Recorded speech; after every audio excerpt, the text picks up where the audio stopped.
있습니까? 어디에 쓰여 있다고요? 성경에 쓰여 있다고 했습니다. 하나님이 여러분들을 얼마나 사랑하시는지 여기까지 인도하여 주시고 또 오늘도 우리의 예배 가운데 함께 하시는 하나님의 사랑이 충만하시길 주님의 이름으로 간절히 축원합니다.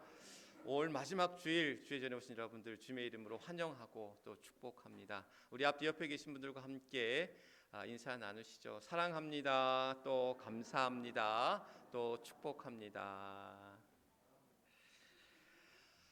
오늘은 웨슬리 회심 기념 주일입니다. 감리교회 창시자가 되는 웨슬리 목사님이 1738년 5월 24일 영국의 올더스 게이시라고 하는 거리에 한 모라비안 교도의 집회에 참석을 했는데 그때에 그의 마음이 이상하게도 뜨거워졌다라고 말씀하시며 그의 회심이 이제 이루어지게 됩니다. 그러면서 그러한 웨슬리의 회심이 한 개인의 회심을 떠나서 이제 감리교회의 어떤 새로운 운동 시작이 이루어졌고 영국 사회 전체를 변화시키는 놀라운 그러한 기적과도 같은 일들이 되어졌다라는 사실입니다.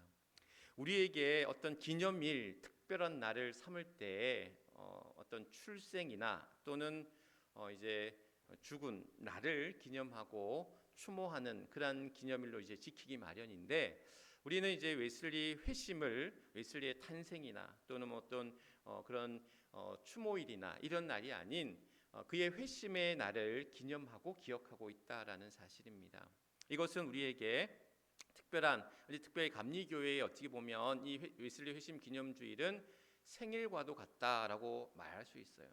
지난주 여러분들 설교 들으신 분들 기억하시겠지만 교회의 생일은 뭐의 시작으로 이루어졌다 얘기했죠? 성령 강림과 함께 시작이 됐다.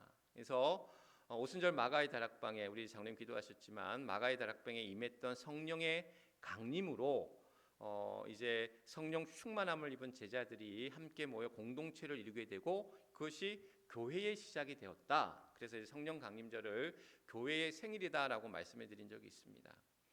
더불어서 이제 감리교회 이제 생일과도 같은 날이 어찌 보면 이 웨슬리 회심 기념주일이라고 볼 수가 있어요. 그래서 감리교회에서는 이 날을 특별한 의미 또 이 주간을 웨슬리 회심 기념 주간으로 삼고 물론 저희 지방에서는 이렇게 특별히 집회는 하지 않지만 전국에 있는 많은 연회 또 지방에서 웨슬리 회심 기념 집회를 연합 집회나 연합 성회를 많이 합니다. 그때의 그런 뜨거운 회심의 사건이 오늘날 우리 또 모든 감리교회에 임하기를 소망하면서 기억하면서 또 기념하는 그런 귀한 날로 지키고 있다라는 사실.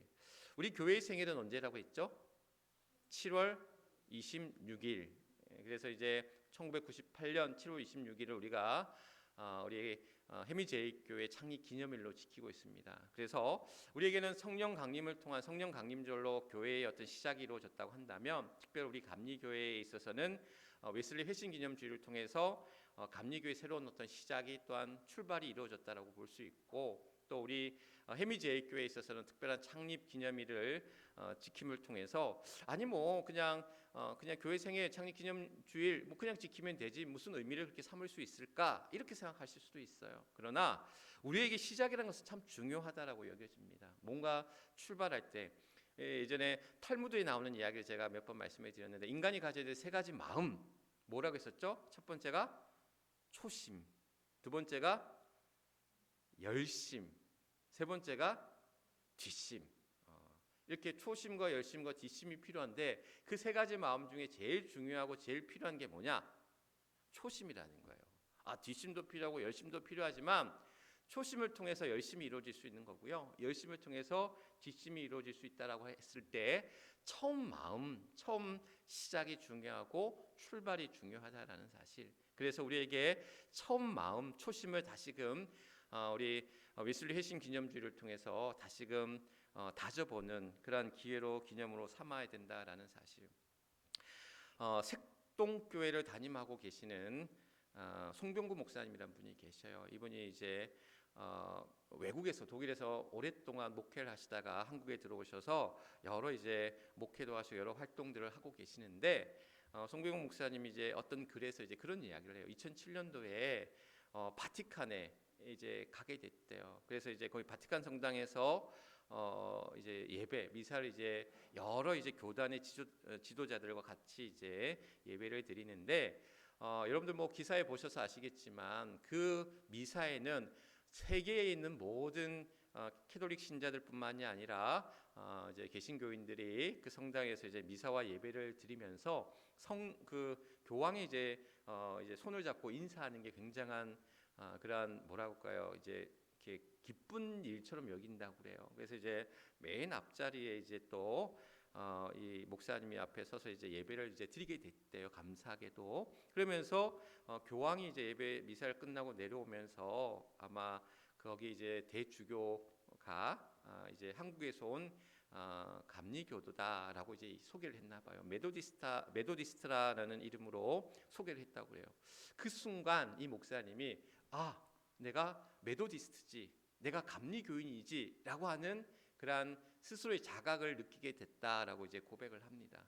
그러니까 내가 목사의 이제 감리교 목사로서, 감리교 교인으로서, 감리교의 그러한 일원으로서, 웨슬리의 후예로서 내가 그러한 하나님의 부르심 가운데, 그러한 사명 가운데 나아갔을 때에 자신의 어떤 정체성을 다시금 어떻게 보면 자각하는 그러한 기회가 됐다라고 회고하고 있습니다. 제가 오늘 말씀 제목을 이제 웨슬리 회심 기념주의를 통해서 나는 감리교인입니다. I'm Methodist. 나는 감리교인입니다라고 하는 그러한 고백들이 우리에게 있어야 된다라는 사실. 지금 이 자리에는 우리에게 뭐 감리교인뿐만이 아니라 장로교회 출신도 있으시고, 또 이제 장로교에서 이제 출발하시고 신앙생활을 시작하신 분들도 계시고, 순복음에서 또는 침례교에서 그 신앙생활을 시작하신 분들도 있습니다. 뭐 감리교인이면 어떻고, 장로교인이면 어떻고, 순복음이면 어떻고, 침례교면 어떻습니까? 우리가 하나님 나라에, 또 하나님 교회에, 또 믿음의 일원으로 우리는 해미제일교회 교인으로서 하나님의 귀한 사명 가운데 나아가는 자들이라고 한다면 사실 교단이나 교파라는 것이 크게 의미 있지는 않을 것 같아요. 그래서 어떤 목사님들 가운데는 교단명을 쓰지 않는 교회들도 있어요. 그러니까 우리는 이제 기독교 대한감리회 해미제일교회잖아요. 저희 교회 풀네임이 기독교 대한감리회 해미제일교회입니다. 또는 뭐 해미제일감리교회라고도 이제 쓰긴 하는데, 그런 교단명을 붙이지 않은 그런 교회 간판이나 교회들이 많이 있어요. 교단이 어떻고 교파가 뭐가 중요하냐? 우리는 다 하나님 나라의 백성이고 하나님 나라의 교인들로 우리의 길들을 가는 것이 아니냐라고 이제 이야기해 볼 수 있어요. 물론 그렇습니다. 저는 그런 부분도 충분히 이해가 되고 또 필요할 수도 있다라고 여겨져요. 그런데 한 가지 또 요즘에 있어서 좀 꺼려지는 부분들은 뭐냐면 이단이 너무 많아요. 심지어 뭐 교단명을 붙이고 있는 이단도 있어요. 그러다 보니 그것이 분간이 되지 않는 경우들이 있어서 그러한 혼란을 줄 수 있다라고 한다면 분명한 정통 교단으로서의 그러한 그 이름을 가지고 정체성을 가지고 나아가는 일들이 필요하다. 물론 저는 어느 교파나 어느 교단이나 이제 상관이 없다고 보여져요. 그런데 최소한 우리가 이날만큼은 우리가 해미제일교회 교인으로 웨슬리 회심 기념주일 감리교회 생일과도 같은 이날만큼은 감리교회 전통, 감리교회 신앙, 또 감리교회 창시장인 웨슬리 목사님에 관한 그러한 말씀들을 같이 나누고 배우는 시간들로 삼아야 된다라는 사실. 여러분들 기억 못하시겠지만 작년에는 제가 감리교 신앙이라는 제목으로 말씀을 전했어요. 이 웨슬리 회심 기념주일에. 그리고 오늘에는 이제 나는 감리교인입니다라는 그런 제목으로 웨슬리의 신앙, 웨슬리가 그의 신앙을 본받아 우리가 그 감리교의 신앙을 이어가고 있는데, 그의 신앙의 모습들은, 그가 걸어간 신앙의 길은 무엇인지를 오늘 말씀을 통해, 짧은 시간이지만 말씀을 통해 함께 배워보려고 합니다. 존 웨슬리, 요한 웨슬리라고 하는 이분은 어떤 분이냐? 그는 이제 1703년 영국에서 성공의 신자의 아들로, 성공의 사제의 아들로 태어났어요. 많은 자녀를 가운데 이 웨슬리를 어떻게 보면 그 부모들이 신앙 안에 키우고, 나중에는 이제 성공의 사제를 넘어 이제 감리교의 어떻게 보면 시작, 감리교회의 어떤 시작이 이 웨슬리 목사님으로부터 이제 시작이 되어졌는데, 그는 1738년 5월 24일 회심과 함께 88의 나이로 생을 마감하기까지 그는 영국 사회를 변화시키는, 앞으로 이제는 이야기하겠지만 당시의 영국 사회를 변화시키는 놀라운 힘과 또 그 원동력이 그러한 웨슬리의 그러한 부흥 운동을 통해서 이루어지게 되었다라는 사실입니다. 그래서 우리에게 이러한 감리교의 그러한 전통이 당시 영국 사회를 변화시키고 또 그 영국 사회의 그러한 부흥의 운동이 미국에까지 전해지게 돼요. 또 웨슬리는 직접 미국 선교를, 조지아 선교를 다녀오기도 하는데 영국에서의 그러한 부흥의 불길들이 미국의 대부흥 운동으로 이루어지게 되었고, 그 부흥 운동의 그러한 뜨거움 가운데 세워졌던 많은 선교사들이 조선 땅에 들어오게 된 거예요. 그래서 조선의 그러한 선교, 한국 선교의 시작이 미국 부흥 운동을 통해 세워졌던 많은 선교사들이 한국 땅을 밟음으로 시작이 되어졌다. 그럼 한국 감리교의 시작은 어떻게 이루어졌느냐? 한국 감리교의 시작은 한국 교회의 선교와 함께 이루어졌다라고 볼 수 있어요. 1885년 4월 5일, 계속 뭐 날짜가 나오는데 여러분 날짜는 기억하실 필요는 없고요. 1885년 4월 5일 무슨 날이냐? 부활절 아침이에요. 부활절 아침에 장로교 선교사님과 감리교 선교사님 두 분이 조선 땅을 밟게 됩니다. 일본에서 출항해서 인천 제물포항에 내리게 돼요. 두 명의 선교사가, 감리교를 대표했던 아펜젤러 선교사님, 장로교를 대표했던 누구? 언더우드 선교사님 두 분이 이제 조선 땅을 처음 밟게 됩니다. 그런데 여기서 누가 먼저 그러면 조선 땅을 밟았을까? 야, 내리면 내가 먼저 내려가야지. 왜 그런 거 있잖아요. 산에 정상에 오를 때 누가 먼저 산의 정상을 찍느냐, 이런 경쟁이 있잖아요. 그래서 산 정상에 깃발을 꼽는 사람이 최초의 사람이라 이렇게 인정하고 또 인증하는 그런 일들이 있듯이, 야, 조선 땅에 누가 선교사로, 물론 그 이전에 선교사들이 조선 땅을 밟은 사람도 있고 이제 비공식적으로 암암리에 몰래 선교한 이들도 있지만, 공식적인 선교사로 파송을 받아서 조선 선교, 조선 땅의 선교가 시작되어진 두 분이 있었던 건데, 여기서 누가 먼저 조선 땅을 밟았을까? 그런 이제 생각들을 하게 되는 거죠. 제가 한국교회사 때 한국교회사 교수님이 이제 그런 질문을 던지시는 거예요. 누가 먼저 조선 땅을 밟았을까? 선교사님들 가운데. 이때 우리 이 교수님의 추정이에요. 이거는 어떤 기록에도 남아 있지 않으니까 아마도 아펜젤러 선교사님이 먼저 조선 땅에 밟았을 것이다. 감리교 선교사님 발을 내디뎠을 것이다. 그런 얘기를 하는 거예요. 왜냐? 그때 이제 언더우드 선교사님은 미혼이었대요. 결혼하지 않은 미혼 선교사였고, 아펜젤러 선교사님은 어머니와 함께 기혼자였는데, 결혼한 이가 있었는데, 그때 어머니인 아펜젤러 선교사님, 그건 스크랜턴이고 부인이 있었어요. 참, 아펜젤러 선교사님의 부인이 있었어요. 그래서 그 부인과 함께 조선 땅을 밟았기 때문에, 왜 미국은 남자와 여자가 있으면 누가 먼저예요? 레이디 퍼스트, 여자가 먼저잖아. 그러니까 여자가 먼저, 여성이 먼저 조선 땅을 밟게 했을 거라는 거야. 그래서 아펜젤러 선교사님이 그의 아내와 함께 먼저 조선 땅을 밟았을 것이다 라고 하는 그런 추정 아닌 바램 섞인 추정을 그 교수님이 이제 해주시더라고요. 그래서 그 재밌게 이제 들었던 기억들이 나는데, 어쨌든 간에 누가 먼저가 됐든 그런 아펜젤러 선교사님을 통해 감리교 선교가 시작이 되면서, 그때 이제 처음 세워진 감리교회가 어디냐면 서울 정동제일교회가 제일 먼저 감리교회 최초로 세워졌고, 그리고 장로교 최초 교회가 어디냐면 세문안교회. 서울에 가면 이제 세문안교회, 광화문에 가면 세문안교회라고 있는데, 이 세문안교회가 최초로 세워진 그러한 장로교회였다라는 거. 그러면 교회와 함께 여러 이제 병원과 학교가 세워졌는데, 그때 세워진 장로교 학교는 여러분들 아시는 세브란스 병원과 함께 이제 연세대학교가 세워졌고, 또 이제 예전에 뭐 연희전문대라고도 했고, 그리고 감리교에서는 이제 이화여대와 함께 그런 뭐 목동병원, 동대문 이제 여성병원과 같은 이대 동대문 병원 같은 병원이 이제 감리교회에 의해서 이제 세워졌다라고 볼 수 있습니다. 이렇게 감리교회가 감리교 선교사와 함께, 아펜젤러 선교사와 함께 한국 땅에 조선 땅에 이제 그 선교의 시작들이 이루어졌고 그것은 웨슬리의 그런 신앙을 이어받아 또한 웨슬리의 신앙 가운데 이루어졌다라는 사실. 우리는 웨슬리의 그런 후예로서 웨슬리의 신앙을 본받는 자들이 되어야 됩니다. 그래서 웨슬리의 그런 신앙 가운데 우리가 또한 새기고 또 닮아야 될 신앙이 뭐냐? 그의 철저한 신앙의 그 길, 그 말씀의 길 가운데 걸어갔던 철저한 신앙이었다라는 거예요. 아까도 얘기했지만 감리교를 가리켜서 메도디스트라고 이야기합니다. 메도디스트란 뜻이 뭐냐면 방법주의자 또는 원칙주의자 또는 규칙쟁이라는 뜻을 가지고 있어요.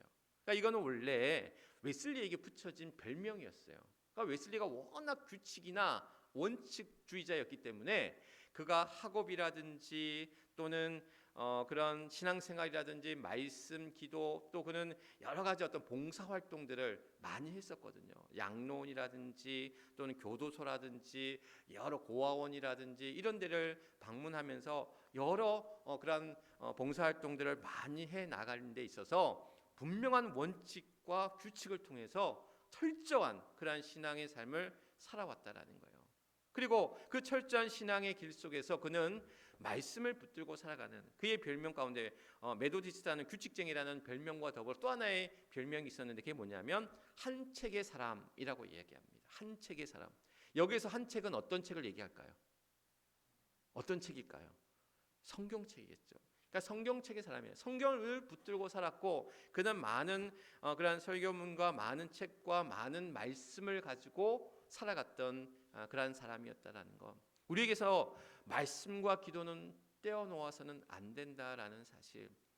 오늘도 성경 구약 성경, 신약 성경은 재작년에 이미 마치셨고 오늘 이제 구약 성경을 다 마치시고 또 함께 이제 축하하고 또 기도해 드린 우리 권사님이 계셨어요.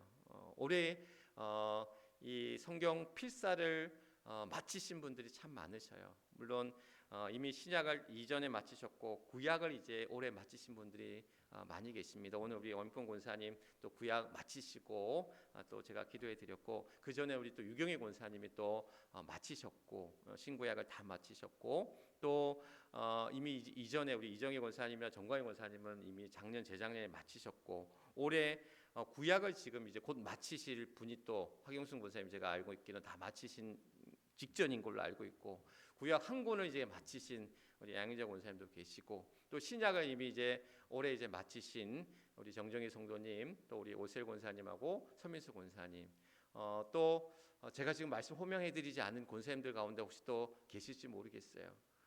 또한 다시 이제 지금 성경 필사를 시작하시는 우리 권사님과 집사님이 있다라는 말씀을 드렸습니다.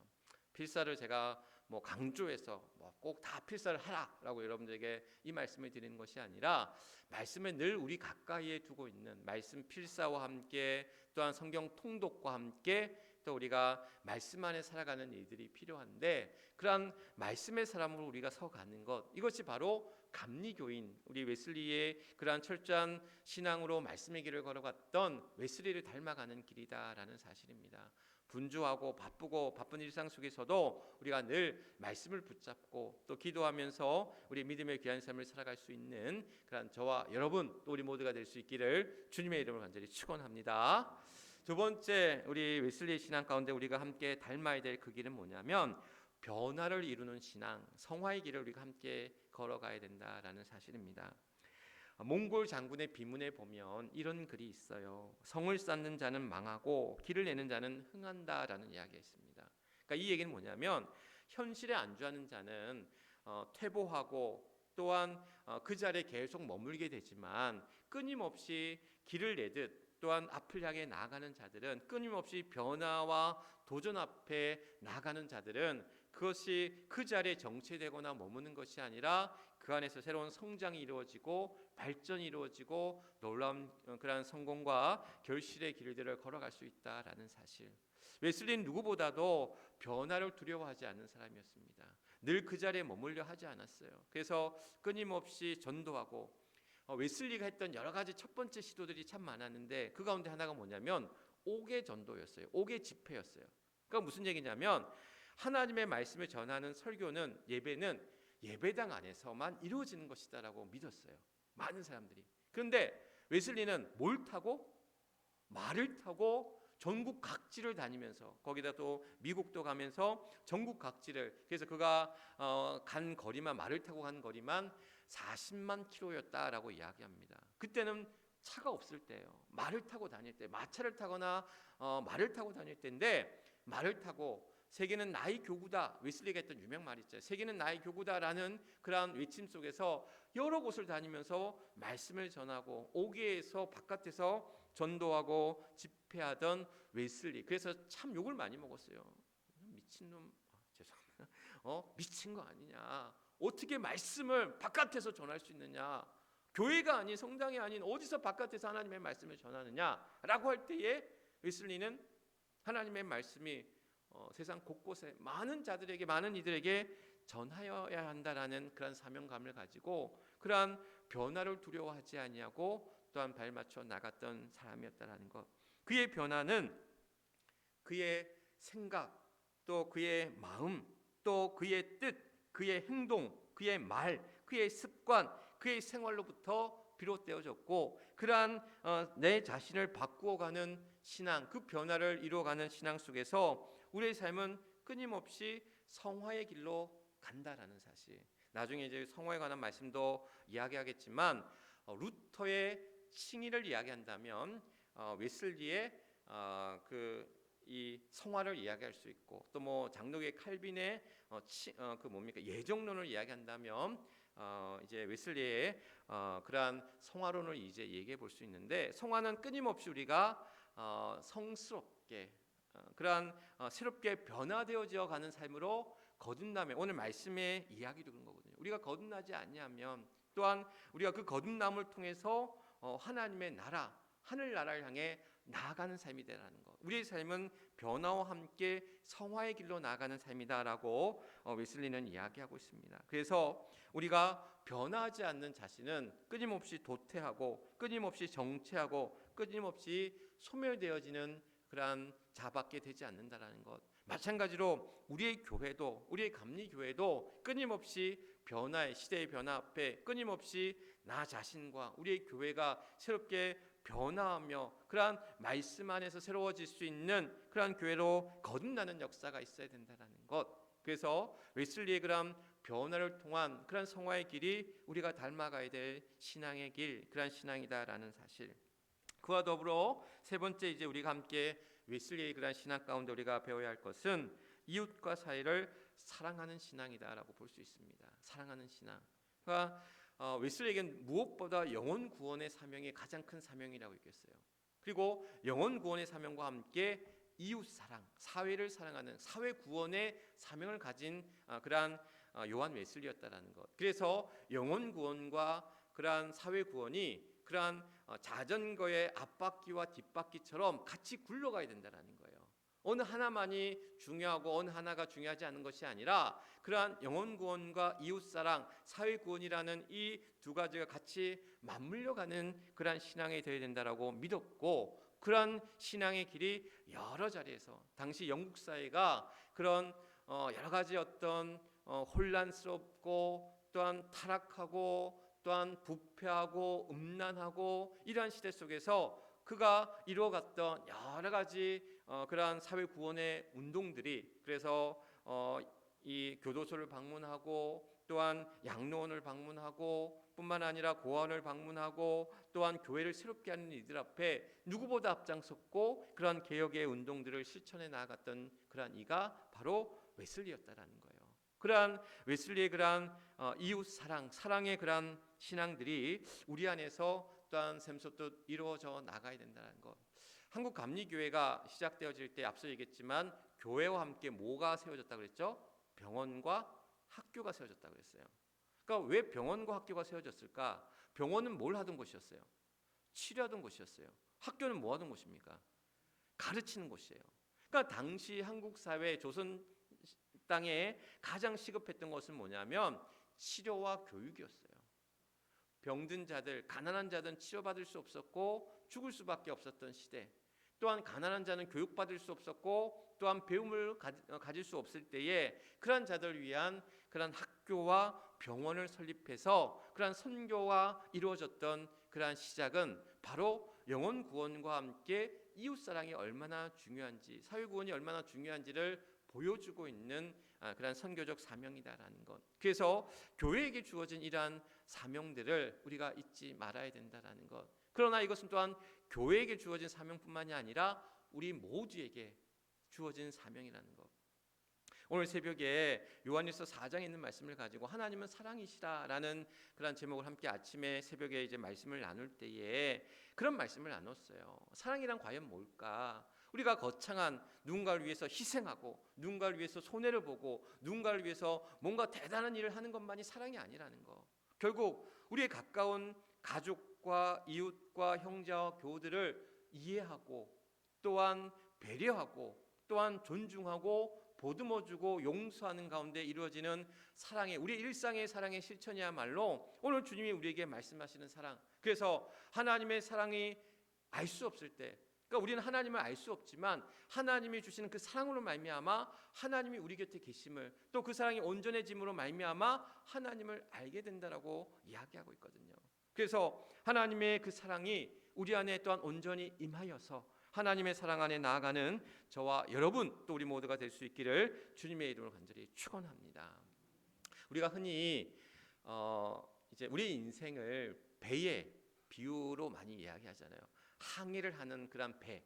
우리 인생의 긴 항해. 그래서 뭐 폭풍우가 몰아치고 잔잔할 때도 있지만 폭풍우 가운데 나아가는 우리들의 인생을 배에 항해하는 배의 비유를 하는데 웨슬리도 이제 이와 함께 우리의 인생을 배에 비유하는데 이제 돛담배, 그러니까 돛을 하나님의 은혜로 이해한다면 이제 노를 저어 가잖아요. 그 노는 인간의 노력이라고 이야기를 하는 거예요. 우리의 인생을 배에 비유하면서. 그러면서 자, 돛담배가 바람을 타고 갈 때는 뭐라고 그래요? 순풍에 돛단 듯 앞으로 전진해 나가는 거예요. 그런데 바람을 등지고 갔을 때는 어떻게 되는 거예요? 아무리 노를 저어도 배가 가지가 않는 거예요. 순풍에 돛단 듯 하나님의 은혜의 바람을 타고 갈 때는 그 배가, 우리 인생의 그 항해가 앞길로 쭉쭉, 거기에다 또한 우리는 뭘 해야 돼요? 노를 저어야 돼요. 근데 그것을 등지고 갔을 때는 아무리 우리가 노를 저어도 아무리 우리가 열심히 노력해도 그 길이 가지 않는다라는 거예요. 그 배가 육지에 묶여진 배처럼. 웨슬리는 그렇게 얘기합니다. 하나님의 그러한 은혜의 바람을 타되 노젓기를 멈추지 말라라고 이야기합니다. 하나님의 은혜의 바람을 타되 우리의 노젓기를 멈추지 마라. 오늘도 우리는 하나님의 은혜 가운데 살아가는 자들입니다. 하나님의 은혜와 그 은총을 덧입고 또 믿음의 귀한 삶 가운데 우리는 걸어가는 자들입니다. 그러나 우리의 믿음의 삶을, 우리의 믿음의 그런 행실들을 멈추지 아니하고 오늘 웨슬리 회심 기념주를 통해서 요한 웨슬리의 그러한 후예로서, 나는 감리교인으로서, 그래서 그러한 철저한 신앙 속에 말씀의 길을 걸어가고 변화를 통한 성화의 길을 걸어가며 또한 그러한 영혼 구원의 그러한 사랑 앞에, 그 사랑의 길 가운데 또 우리가 걸어가야 될 그러한 그 믿음의 길이 오늘 우리가 주어진, 우리 감리교인으로서 걸어가야 될 신앙의 길이다라는 사실을 기억하시면서 오늘도 우리가 그러한 하나님이 주신 귀한 사명 가운데, 오늘 우리에게 그 복음의 사명 가운데 또한 믿음의 그 귀한 길 가운데 나아가는 저와 여러분 우리 모두가 될 수 있기를 주님의 이름으로 간절히 축원합니다. 이 시간 우리 함께 결단 기도하기를 원합니다. 나는 감리교인으로서 철저한 믿음의 길을 가게 하소서. 또한 나는 감리교인으로서 거듭난 성화의 길로 가게 하소서. 나는 감리교인으로서 이웃을 향한 사랑의 그러한 길로 가게 하소서. 이 세 가지 기도의 제목 우리 주여 크게 한번 외치시고 하나님 앞에 뜨겁게 기도하도록 합니다. 주여, 아버지 하나님 감사합니다. 요한 웨슬리 회심 기념주를 통해서 아버지 하나님 오늘도 우리가 감리교인으로서 또한 웨슬리의 신앙을 본받아 아버지 하나님 그 믿음의 길을 가고자 원합니다. 우리에게 그러한 철저한 신앙의 길, 그러한 말씀의 길을 걸어가게 하시고 또한 거듭난 성화의 길을 향해 또한 나아갈 수 있도록 그 변화를 두려워하지 아니하고 또한 새롭게 또한 내 자신을 바꿔가는 그런 귀한 믿음의 삶이 이루어지게 하시며 또한 우리 이웃을 향한 그 사랑의 길로 나아갈 수 있도록 하나님 함께 하여 주시옵소서. 아버지 하나님, 오늘도 우리에게 그런 믿음을 허락하시고 자 믿음의 결단들이 이루어지는 복된 시간들이 되게 하시며 또 이 모든 것들을 통하여 하나님 앞에 영광 가운데 나아가는 사랑하는 주의 성도들 되게 하여 주시옵소서. 하나님 함께 하여 주실 줄 믿습니다. 하나님 은혜 가운데 함께 하실 줄 믿습니다. 오지요. 사람이 거듭나지 아니하면 하나님의 나라를 볼 수 없느니라. 사람이 물과 성령으로 나지 아니하면 하나님의 나라에 들어갈 수 없느니라.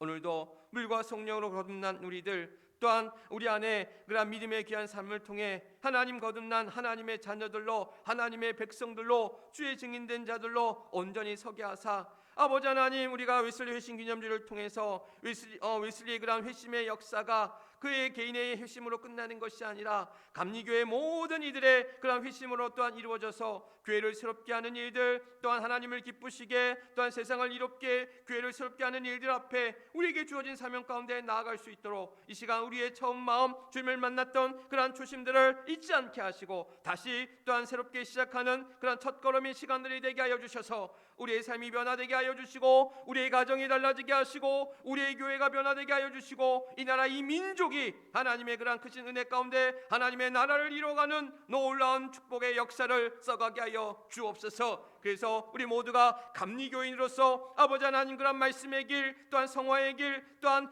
사랑의 길을 향해 나아가기에 부족함이 없는 우리 모두가 되게 하시고 우리 모두가 이런 일들 향하여 다짐하며 결단하는 복된 시간들 되게 하여 주옵소서. 모든 것 하나님 앞에 탁하오며 우리의 구주가 되시는 우리 주 예수 그리스도 이름 받들어 간절히 기도드리옵나이다. 아멘. 아멘. 우리 주신 말씀 기억하시면서 찬송가 15장 찬송가 15장은 요한 웨슬리 목사님의 동생 되는 찰스 웨슬리가 했던 많은 성경 찬송이 있습니다. 찬송가가 있는데 많은 찬송가 가운데 우리에게 잘 알려진 곡 15장 하나님의 크신 사랑 우리 함께 찬양하도록 하겠습니다.